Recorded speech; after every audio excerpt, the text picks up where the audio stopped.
In today's video, I'm going to teach you how to pin multiple locations on Google Maps. So this is really easy to do. And the first thing you want to do is you want to make sure you are signed in on Google.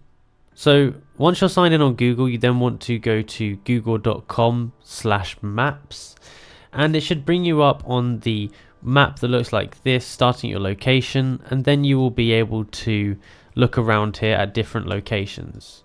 So now that we've opened up maps, we want to go over here to saved, and we want to go to maps, and then want to open my maps.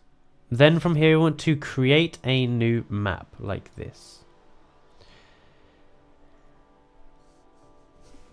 Once we've created this map, it's going to show us the whole world, and we can go and start pinpointing areas. So let's say we are going into America, and we have a few different destinations we want to go to.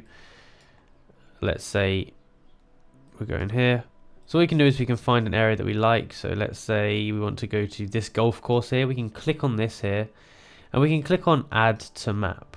And you can see, boom, that has added it to map. So actually here what we can do is we can edit the name of it. We can change the style and the color. There's different icons, there's different colors. You can add images. We can add directions to here, and we can delete it. So now we can also add a different place. So let's go ahead and add Dallas City Park. We've added that there. And now we can change this as well if we want to. We'll change the name, whatever we want to do to it. Now you can actually add as many different options as you'd like to on here, and you can view this in Google Maps. We could also do get directions to here if we wanted to. What we could do from there is we can then select the location we want to go from. So let's say we want to go from this golf club. We can select that as A, and this can be B, and then it's going to set up our route here as our destination.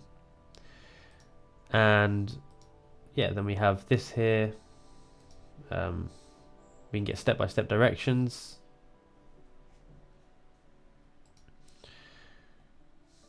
We can preview this, we can share this, we can copy this, we can embed it. There's loads of different uses that you can have for it. So yeah, that's how you would do it. If you enjoyed this video and found it useful, be sure to like, subscribe, and comment down below that it helped. Thank you for watching.